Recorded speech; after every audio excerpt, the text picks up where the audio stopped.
Buenas tardes a todos los hijos de la libertad que estáis aquí, que os habéis dado cita en este magnífico auditorio de la Fundación Rafael del Pino, que son nuestros anfitriones. Dar las gracias a Free Market Roadshow por su iniciativa, que cada año nos convoca a reflexionar sobre las ideas liberales, sobre la libertad y sobre la situación de esta en el mundo. También dar las gracias a Juan de Mariana por su implicación en la organización de este encuentro y a todos los amigos que formáis parte de las instituciones que apoyan esto, como no a Vicente Montes de la Fundación Rafael del Pino, que nos acaba de dirigir unas palabras, y a María del Pino, su presidenta. Y vamos a dar comienzo a la primera mesa redonda. Estamos ante el fin del libre comercio. Es un título un tanto apocalíptico, pero bueno, vivimos tiempos confusos de confusión, de populismos, donde las soluciones fáciles a los problemas complejos parecen surgir a la vuelta de la esquina. Y quisiera simplemente, a modo de introducción, recordar quiénes son los campeones del mundo en este momento de lo que yo creo que es el inicio de un proceso de desglobalización. No vamos a decir que se ha iniciado un proceso de regresión de la globalización, va a ser difícil que desaparezca Internet, desaparezca la tecnología, las comunicaciones, los aviones modernos, los barcos, eso va a ser muy complicado, pero sin duda que han aparecido protagonistas muy interesantes y poderosos en la escena mundial que pueden poner palos en las ruedas del progreso, que pueden poner palos en las ruedas de la libertad, que van a conspirar contra la libertad de movimiento de las personas y que van a conspirar contra la libertad de movimiento de capitales y van a conspirar contra la libertad, el libre flujo de las ideas y la libertad de las personas. Quiero citar el primer campeón es sin duda Vladimir Putin, que es el líder ruso, que es una persona que cree en el Estado analógico, en un Estado con bordes bien definidos, con una autoridad bien definida, y si dejas de creer en este Estado-nación a la usanza del siglo XIX, te parte el cráneo con un palo, como están comprobando en Ucrania. El segundo líder que yo citaría es Theresa May. Nos ha dejado una de las frases inmortales de lo que yo llamo el proceso de desglobalización que se habría iniciado el año pasado. Ella dice que si crees que eres un ciudadano del mundo, en realidad eres un ciudadano de ninguna parte. Me parece que esta es la frase que resume exactamente el espíritu de las personas que quieren hoy levantar nuevas barreras. La pronunció en octubre de 2016 en Birmingham y más tarde en Lancaster el 17 de enero pasado hizo varias referencias a la democracia como rasgo de identidad británico y por lo tanto como una democracia que solo sería viable dentro del Estado-nación. El tercer protagonista de esta historia sería Donald Trump, a quien ya conocemos. Es un personaje que está acabando de cocinarse, no conocemos exactamente cuántas de las manifestaciones de su carácter se van a terminar convirtiendo en políticas, pero ya lo tenemos en el panel de invitados al proceso de desglobalización. Y la última convocada a esta fiesta es Marine Le Pen, la candidata presidencial francesa, que este lunes 20 en el debate presidencial dejó una perla más que vamos a apuntar en el diccionario de los desglobalizadores. La mundialización, los franceses siempre hablan de globalización como mundialización, salvaje ha sido una pesadilla. Es hora de recuperar la protección de la nación. Y aquí en la protección de la nación es donde está lo central de lo que nos ha descrito Juan Ramón Rayo en su keynote antes de comenzar. Para hablar de estos temas, en los próximos 50 minutos tengo un panel de lujo. Voy a presentar a nuestros invitados extranjeros porque es de buena educación. Ron Manners, que está aquí a mi izquierda, es un empresario y leyenda de la industria minera australiana.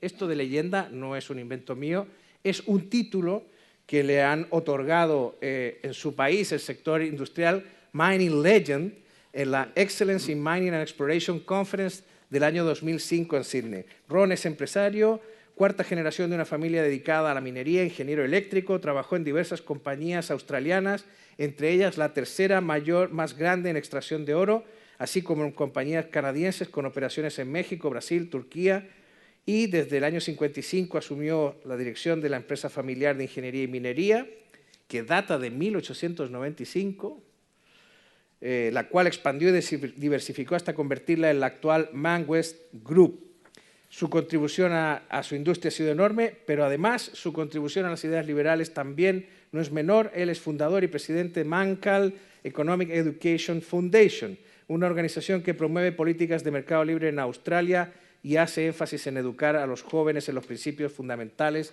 de las sociedades libres. Manner es miembro de la Mont Pelerin Society y desde el 2010 es miembro de la junta directiva de Atlas Network.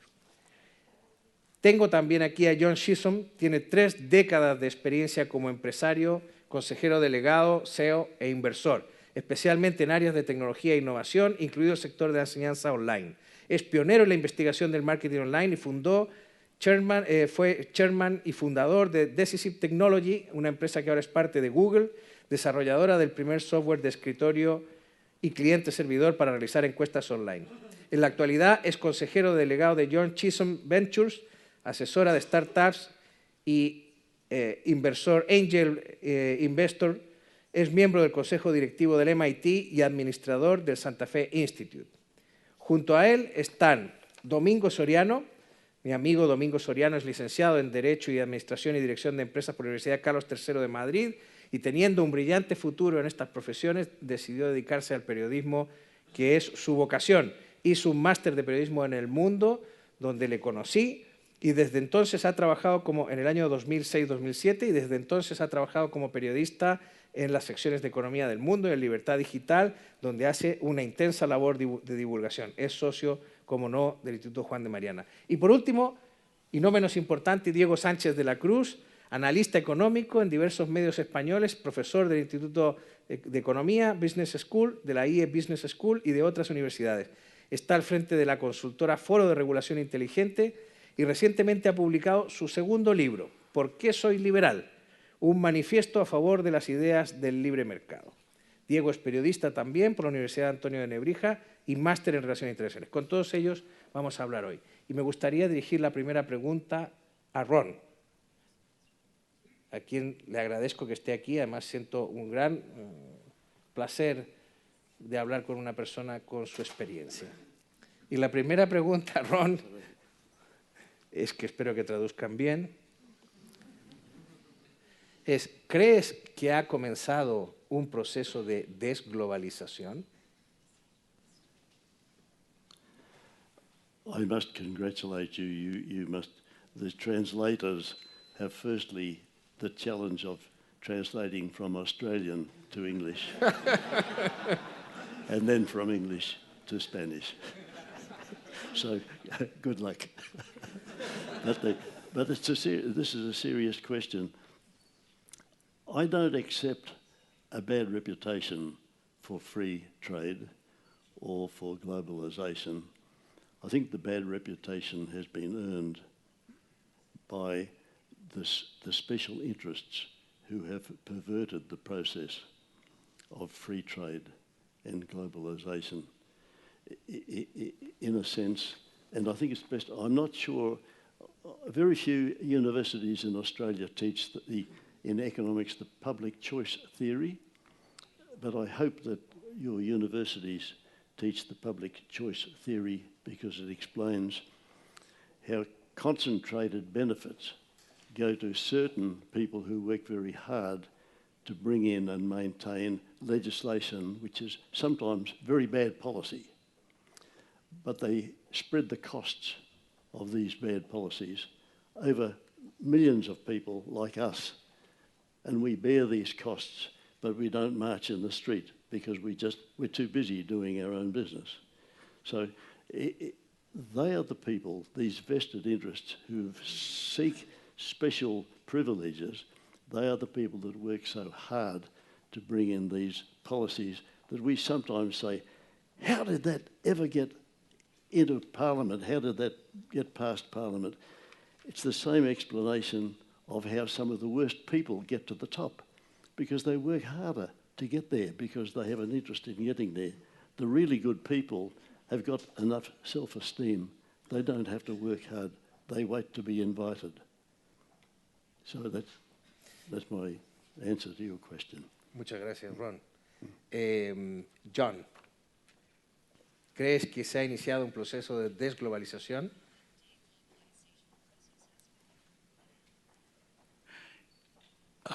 First of all, buenas tardes.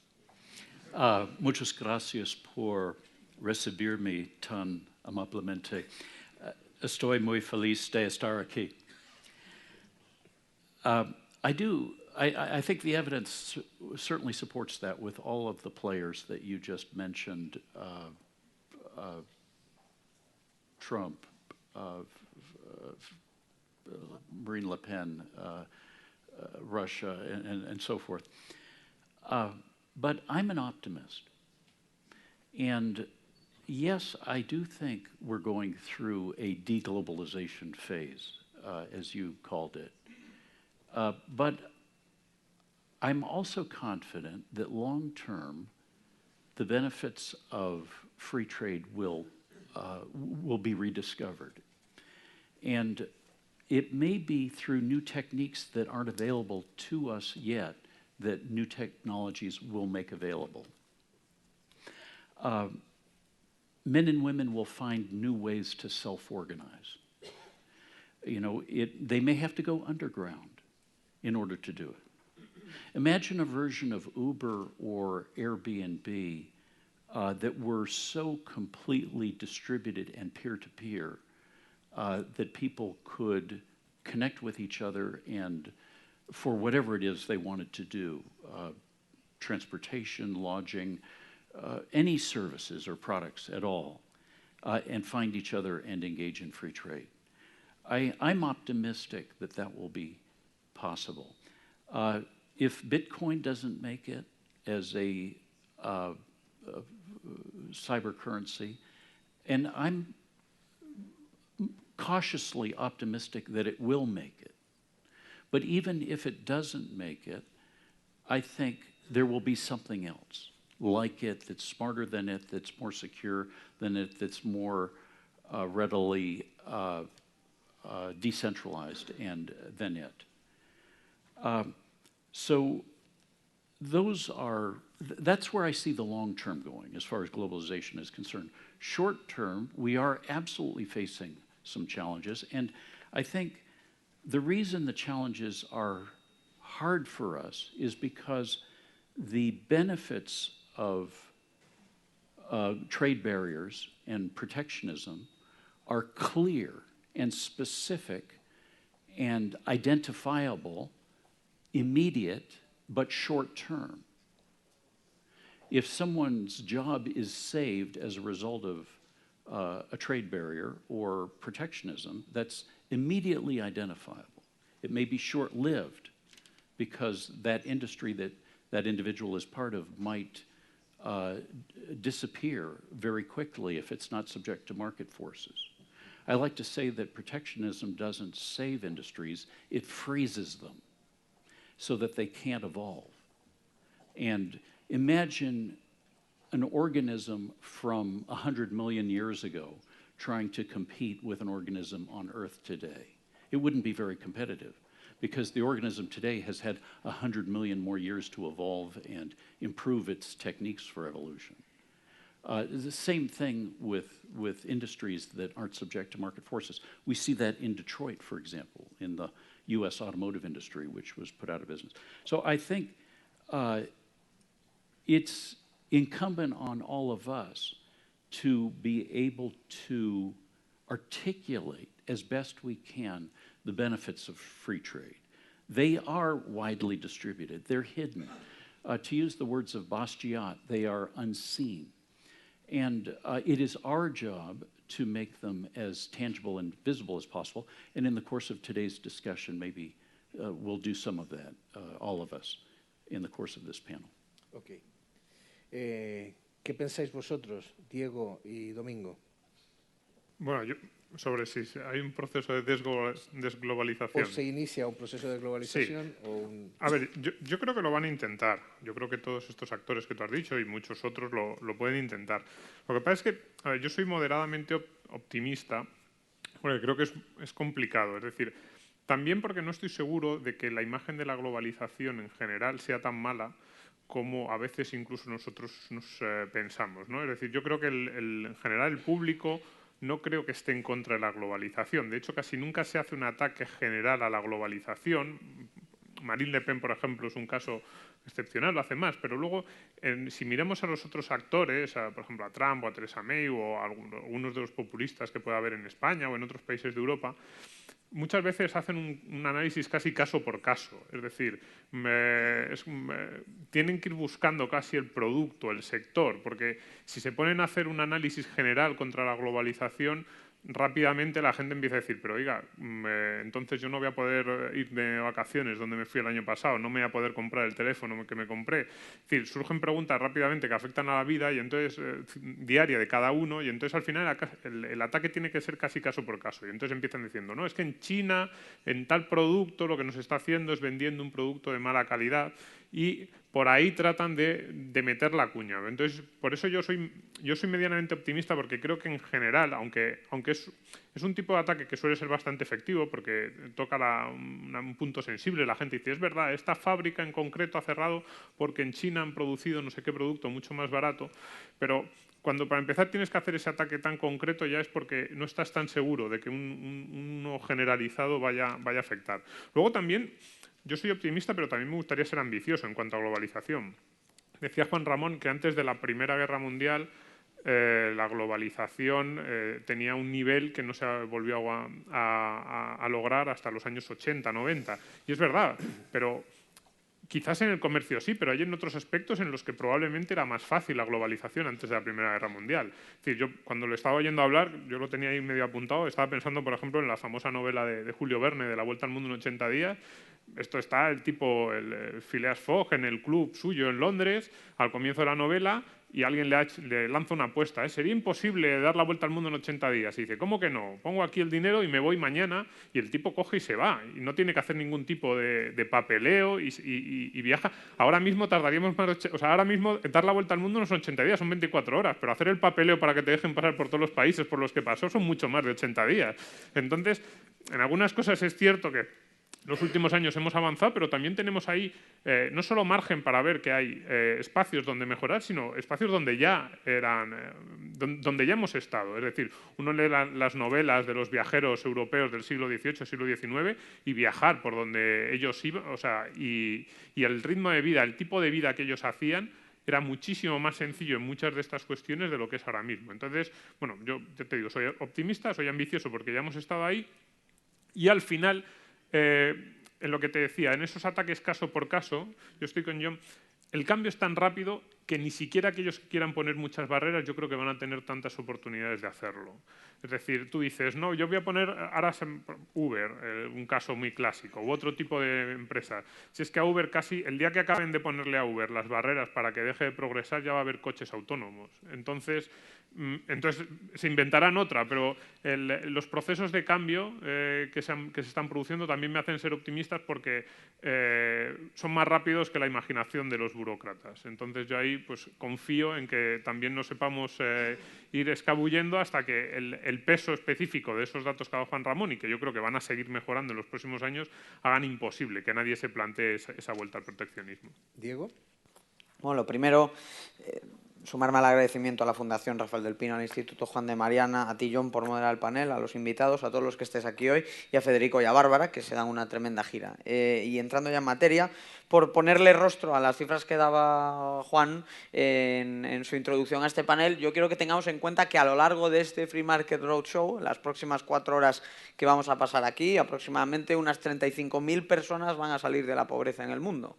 Mientras nosotros estamos aquí hablando con cifras, con estadísticas, con porcentajes, ese es el ritmo al que se está reduciendo la pobreza, el ritmo de en torno a unas 140.000 personas por día. De manera que en este minuto que he perdido dando gracias y poniendo una cifra encima de la mesa, hay miles de casos que tienen nombre y apellidos, que están en países tremendamente necesitados de globalización y que están saliendo adelante precisamente gracias a eso, que vilipendian los mismos que se quieren dar o se quieren elegir como los defensores de los más necesitados, de los pobres.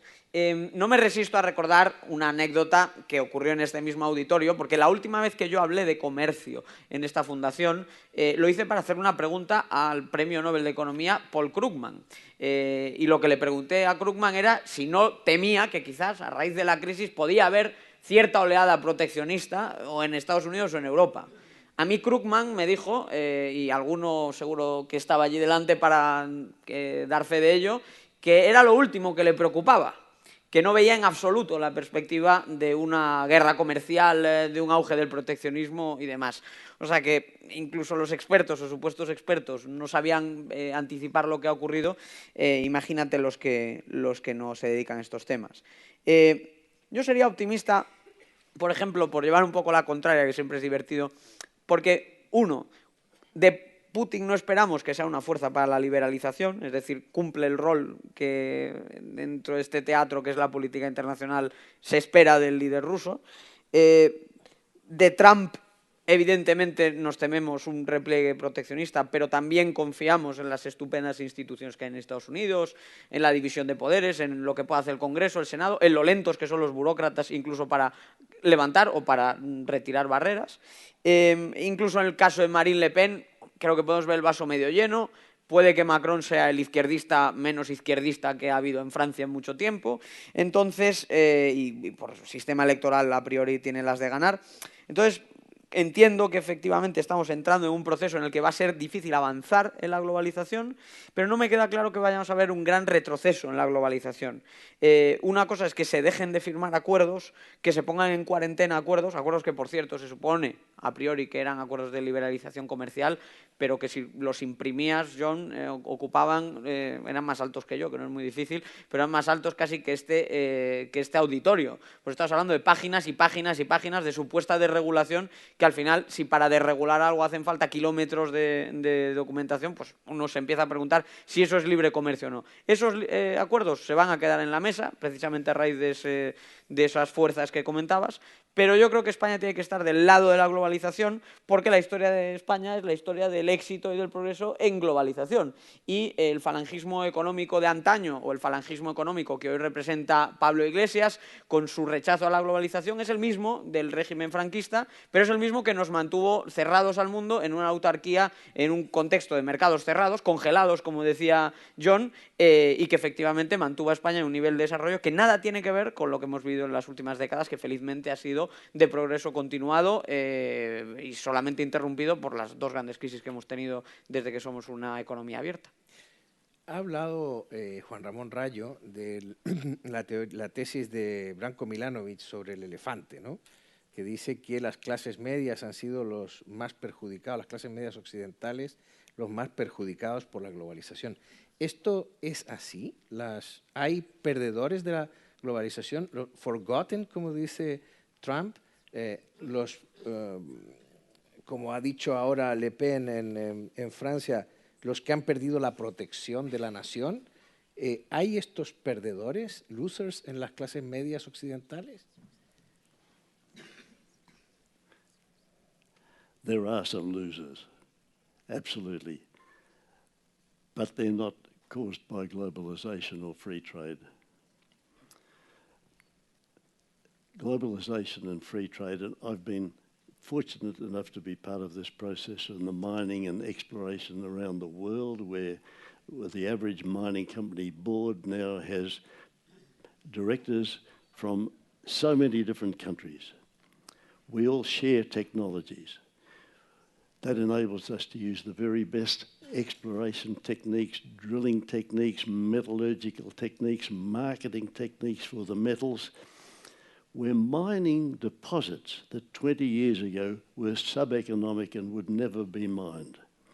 We're surrounding ourselves with new townships, new schools, new generations of young people who they used to be educated to age 8, and now they're educated to age 16. I see so many advances. These are the middle-aged people who have been lifted by the productivity process that's been generated by globalization and free trade. The people that have missed out not because of globalization and free trade. They've missed out because politics is broken. Politics is broken in my country, Australia. From what I've learned recently about Spain, politics is broken in Spain. If you measure it by the things that governments do well, one is that they do very well at stealing our money. In Australia, an economist some years ago said that if the government steals more than 25% of our money, the country is doomed. In Australia, we're beyond that, we're 26.5% is the government stealing. But worse here is 43% of your money is being stolen by your government. The people that are paying the huge burden in just seeing their money consumed by government, they're the people, they're the forgotten people. They're the people that my heart reaches out to. They're the people that must develop a voice, and they haven't got it in a situation where politics is broken as it is. We must repair politics. We must drive the politicians into a corner where they do only the limited few legitimate things that governments can do best, and we must seize back from them and do all those things that we should be doing for ourselves. Thank you. ¿Qué le decimos, John, a los que son convocados como perdedores de la globalización en estas clases medias? Well, there absolutely are some losers of free trade in the short term. But all of us are winners in the long term. A century ago, 40% of the US workforce was engaged in agriculture. Today, it's about 2%. And yet the population of the US is about 3 times as large today as it was a century ago. So 38%, 40 minus 2% of those people, it's not exactly that, but a huge number of people in agriculture have lost their jobs over the last century. Is that a bad thing?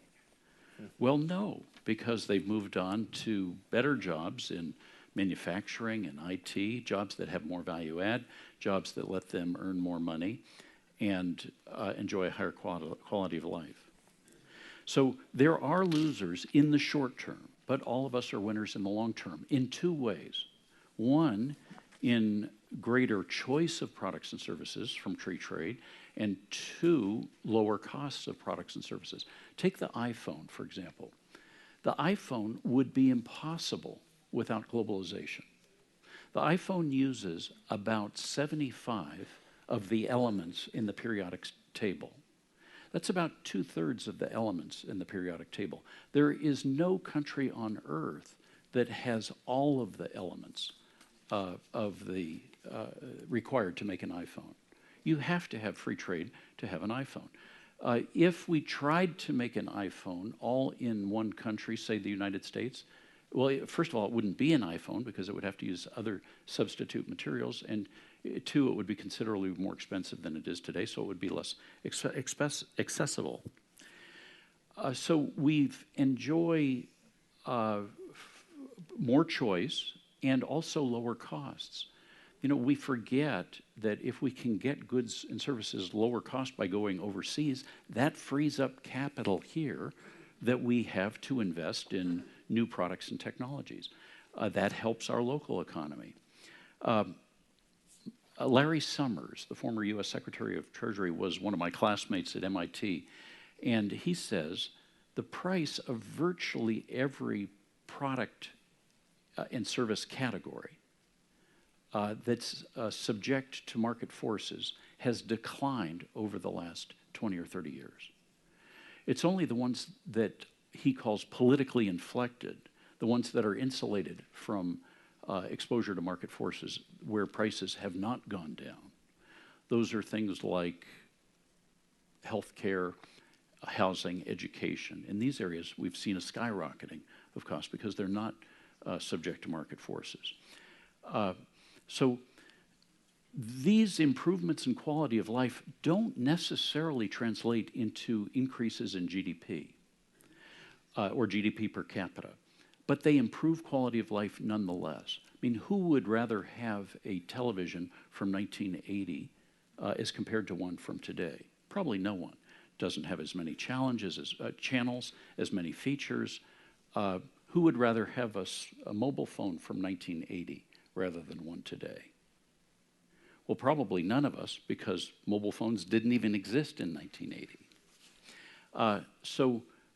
You can see how our quality of life has improved thanks in large part to free trade and globalization. Many of the improvements nowadays in particular do not increase GDP.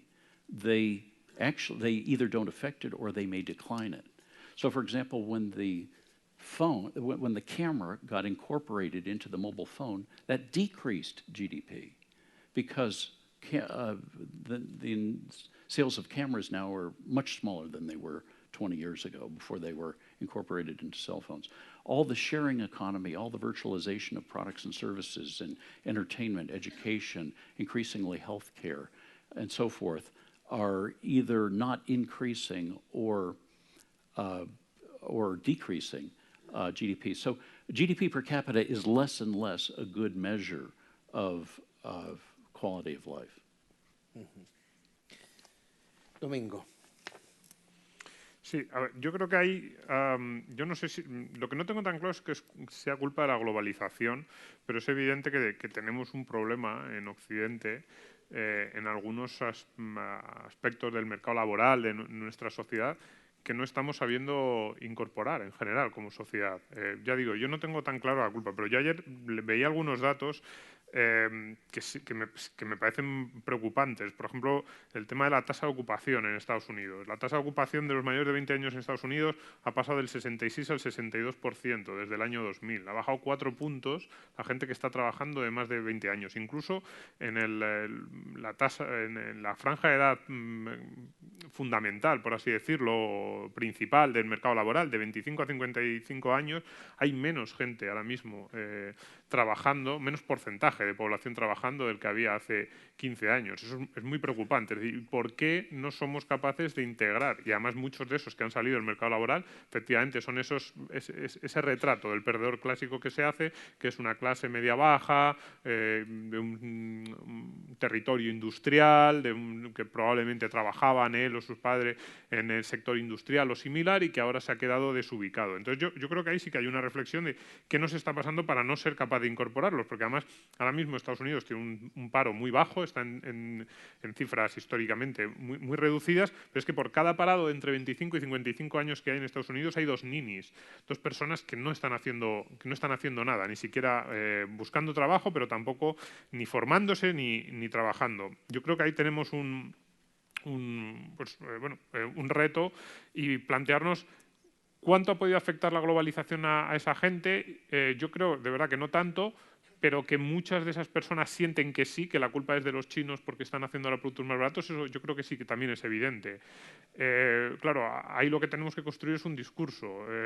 Oiga, ¿cuánto el problema de esta sociedad forma parte de que los chinos ahora están vendiendo aquí o que han desplazado, que han cerrado la fábrica del pueblo, y cuánto es problema de las ineficiencias dentro de esta sociedad, de la falta de ajuste, de las rigideces que hay ahora mismo en muchos sectores de las economías occidentales que hace unos años no había. Es decir, probablemente nuestra capacidad para afrontar determinados cambios sí que ha ido reduciéndose. Desde el punto de vista legal, pero también desde el punto de vista social, cada uno de nosotros. Hablábamos antes del siglo XIX, podemos volver ahí, a lo que ocurría antes de la Primera Guerra Mundial. En Europa, cada vez que había un problema o una crisis macroeconómica a 1900, 1850, 1910, lo que hacían los europeos era salir en desbandada, por así decirlo, de sus lugares de origen. Es cierto que encontraban más facilidades para situarse en otros países, pero salían y se buscaban la vida con esperanza y creyendo que lo que estaban haciendo era correcto. Me imagino que tu familia es un ejemplo. Yo tengo en mi familia personas pues, que eran alemanes que se fueron a Canadá. A mí me lo cuentan, como en 1915, 1920 sus bisabuelos, abuelos dijeron no, nuestro futuro está en Canadá, y cogieron los bártulos y se iban. Nosotros ahora desde nuestra sociedad estamos preparados para afrontar esos cambios. Casi un cambio simplemente de sector nos parece una montaña insoportable que no podemos superar. pedimos constantemente protección ante la más mínima, y yo lo digo en primera persona, probablemente si nos ocurriera a nosotros, de hecho en el mundo del periodismo también ya lo estamos haciendo desde hace años, diciendo, oiga, cuidado que es que llega gente nueva que quiere hacer las cosas de forma diferente. Entonces, a la más mínima contrariedad ya estamos reclamando que alguien nos ayude. Entonces, ahí hay un proceso de reflexión que es evidente que no podemos tener esas cifras que he dado antes, por cierto, eran de Estados Unidos, pero en España pasa algo parecido. Es decir, la tasa de participación en España está cayendo. Hay menos gente trabajando entre la población adulta de la que estaba en porcentaje de la que había hace 10 o 15 años.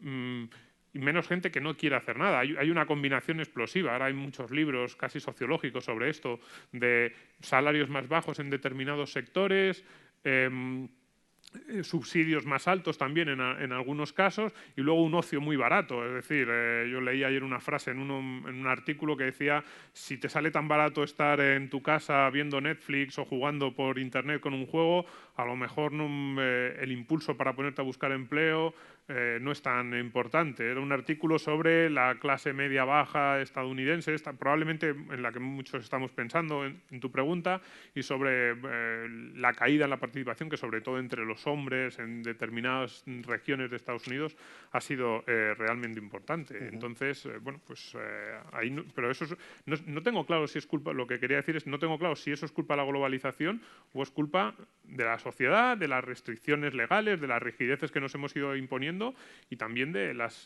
bueno, muchas veces de las elecciones que vamos haciendo todos nosotros. ¿Tú lo tienes claro, Diego?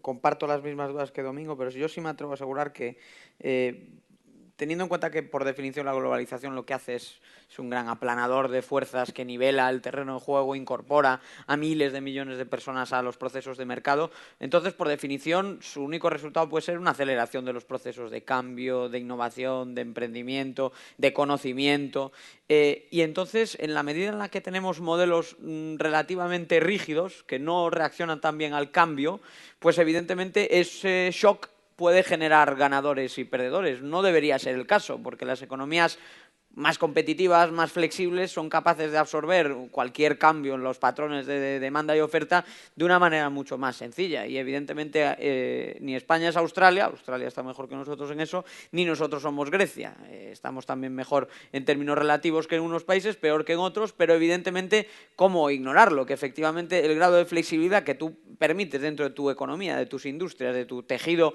productivo, tiene mucho que ver con cómo luego vas a reaccionar cuando lleguen esos cambios, que no los veo como golpes y no solo pueden generar problemas o shocks en un determinado sector, sino que también son oportunidades, ¿no?, de crecimiento y desarrollo.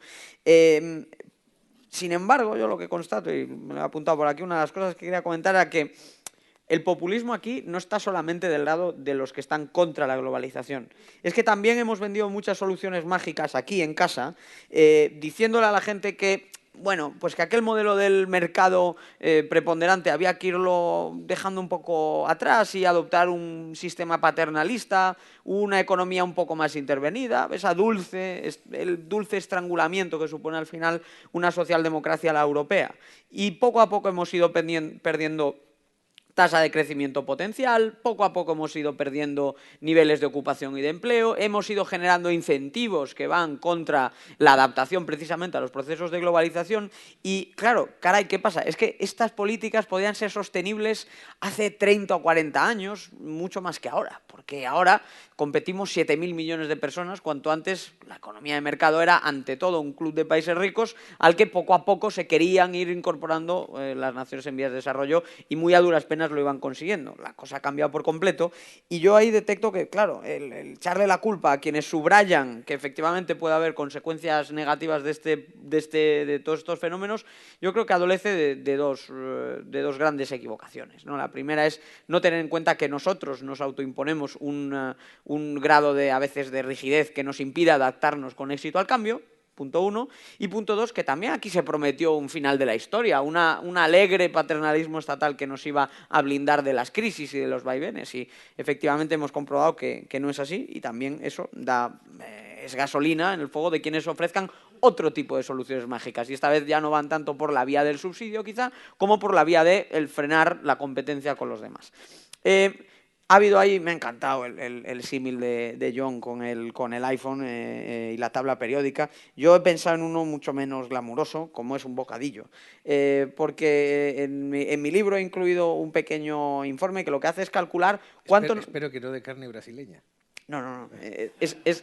Lo que he intentado es determinar en un bocadillo común y corriente, sin ningún tipo de glamour, un sándwich mixto, qué sé yo, algo así, cuánto nos costaría producirlo, no ya desde cero, sino asumiendo que no tenemos que irnos al mar a buscar la sal o que podemos, ya nos regalan una vaca para con eso hacer el queso, ¿no?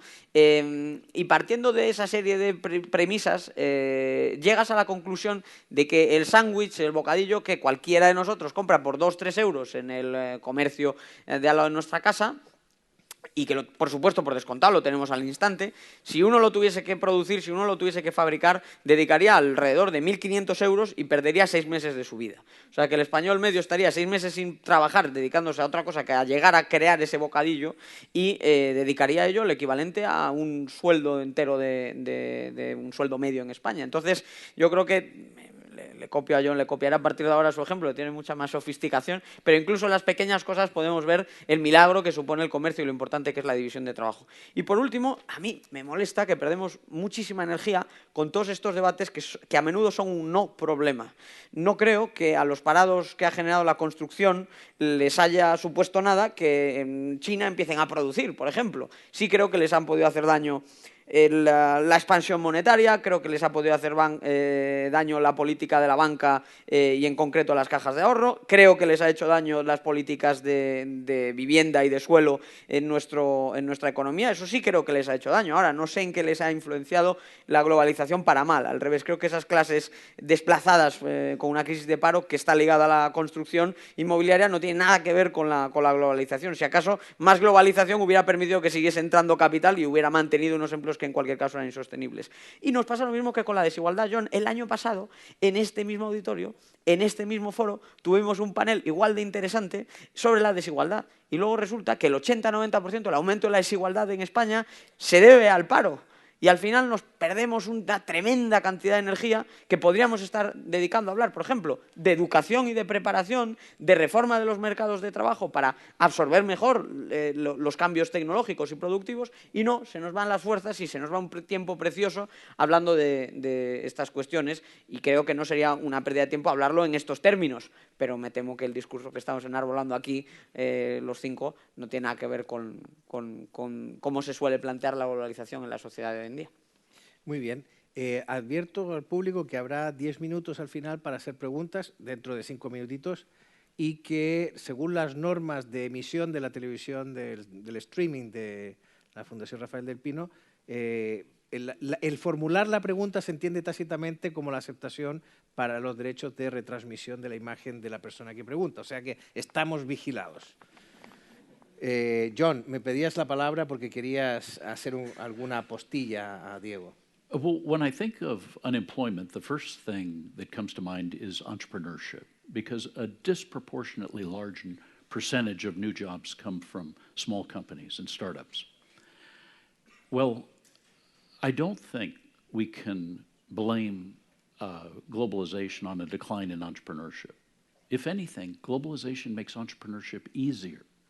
Goods and services are available at lower cost, raw materials, so it takes less capital for me as an entrepreneur to start a new company.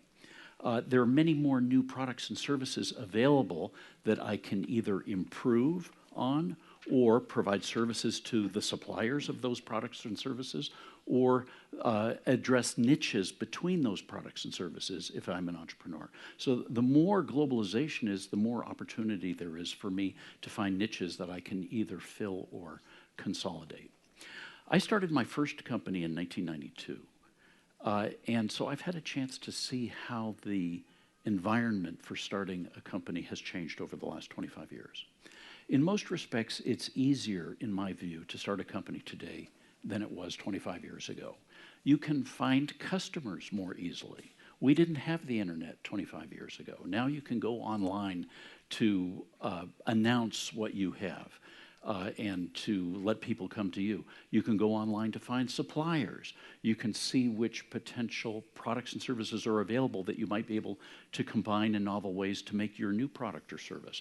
You can see which investors have an interest that aligns with yours. You can outsource complete departments that don't align with your competitive advantage, so you don't have to waste time doing those things. Let someone else handle them.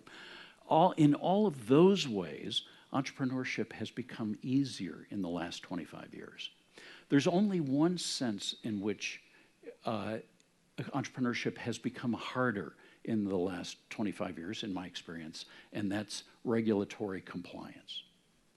Let me use just two examples. One, a worker status law. This is the law in the US that determines whether a worker is an employee or a contractor. So if they're an employee, the employer is responsible for all kinds of benefits. If they're a contractor, it's simply a transaction with the individual employee, with the individual, just as if it would be if they were a third-party supplier. Well, there's a 6-page form in the US, the worker status form, IRS form SS8, that has to be filled out for every single employee to determine whether they're an employee or a contractor. If you want to make the case that they're a contractor, if you don't want to take the risk of mischoosing, you can hire another firm who will hire the individual as an employee, and then you hire that firm as a contractor. An expense and hassle for a young entrepreneur that's certainly a challenge and may be insurmountable. So, and I could give dozens of examples. They vary from industry to industry of all the different forms of regulation that have made starting businesses harder. One more example, licensing. Now, over 2/3, I understand, of the positions in the US require people to have a license to practice whatever it is they do, whether it's a nurse or a massage therapist or or whatever. Even braiding hair, a practice as safe and innocuous as braiding hair, which has been around for thousands of years, in over half of the US states, requires a license. Well, many of the people braiding hair are young black women. And to get a license in some states, a cosmetology license, might cost thousands of dollars. These young black women can ill afford $1,000 for a license to do what they are passionate about doing. So this is where I think we need to look to find the obstacles to employment. Muy bien, gracias, John. Yo quería cambiar el sentido de la pregunta, es muy interesante lo que has dicho al final, para plantear una última cuestión a todos. ¿Es legítimo? ¿Cuál es la manera? ¿Es legítimo el proteccionismo defensivo? ¿Es legítimo? ¿Cómo debemos defendernos de un proteccionista? Si mañana ocurriera que Estados Unidos, por ejemplo, o Marine Le Pen, que lo ha anunciado también el lunes, impusieran su famosa tasa de ajuste en frontera del 35%, o aquel impuesto del 35% a las empresas que deslocalicen su actividad fuera de su país, si empezaran a surgir estas medidas en el escenario, ¿qué deben hacer? ¿Es legítimo el proteccionismo defensivo? ¿Cuál sería la mejor manera de reaccionar ante este tipo de políticas? Me gustaría que si puedes contestar tú primero. Well, I'll just offer one thought, and then I'll seek the guidance of my fellow panelists here. If you thought that measure was going to happen sometime in the near future, the prudent thing to do, it seems to me, would be to go ahead and position the new factory or the plant or production facility outside of the country in question before the law takes effect, so that you're not penalized for the process of moving it overseas. And so that's clearly counterproductive from the standpoint of what the law was intended. And I think it just shows how it is so difficult to predict the unintended consequences of putting regulations like that in place. Domingo. No sé si es legítimo, pero es muy probable que ocurra. A mí lo que más miedo me da, sí es verdad, a mí lo que más miedo me da de este tema es que en el momento, a ver, a los políticos les encantan las soluciones fáciles y los villanos muy concretos, además. Entonces, en este caso, como haya un país que comience por esa línea, la tentación de hacerlo va a ser muy sencilla, muy fácil de vender al público. Y yo creo que podemos ver una escalada con relativa facilidad. Yo creo que es absurdo, bueno, quiero decir, si Trump quiere que los estadounidenses compren más caro, hacer que los europeos compren más caro, pues no sé si tiene algún tipo de lógica, pero probablemente sea la lógica política. Pero yo en este caso pongo siempre los mismos ejemplos, es decir, el Reino Unido, por cierto, que ahora está también en este proceso, al Reino Unido, en cada una de las grandes guerras en las que se ha involucrado en los últimos 2 siglos, lo primero que han tratado de hacerle ha sido aislarle comercialmente. Ya lo hizo Napoleón y luego en la Primera Guerra Mundial y luego los nazis con los submarinos. Lo primero que trataron de hacer fue que no pudiera vender fuera y que no pudiera comprar. Y entonces ahora los gobiernos lo que están tratando de hacer es, en tiempos de paz, hacer lo mismo que hacían Napoleón y los nazis en tiempos de guerra. El absurdo ha llegado a este nivel, pero es que es este. Entonces, si tú me dices, ¿cuál es la situación? Evidentemente, yo creo que la situación del que respondiese sería peor que si respondiendo a esa situación. Si me preguntas cuál es mi apuesta sobre lo que ocurriría, yo creo que en el momento en que uno empiece, la tentación va a ser tan grande el señalar el chivo expiatorio aquí con el profesor Rodríguez Brown, no puedo evitarlo, pero claro, va a estar ahí tan cerquita el chivo expiatorio de él es malo, nosotros seamos malos con él, que lo van a aplicar seguro. Tú apuestas por el dilema del prisionero. Diego. Yo también, por contradecir un poco, hoy he venido contradictorio. Yo no creo que la tasa de ajuste en frontera sea peor que el impuesto de sociedades. No lo creo. De hecho, creo que si se aplica bien es mejor. Entonces yo ahí lo que me gustaría ver es cómo lo articulan en Estados Unidos. Finalmente parece que va a quedar fuera de la mesa en cualquier caso, porque parece que a Trump no le convence el tema y demás. Pero vamos a ver, si ahora mismo tú estás cobrando un impuesto sobre el beneficio empresarial, tú le estás impidiendo a las empresas el reinvertir sus beneficios, el capitalizarse, obviamente les estás obligando a entrar en un tipo de reglas muy complejas de deducciones y demás. Las más importantes tienen los abogados que les permiten hacerlo con relativa eficiencia, las pequeñas y las medianas no.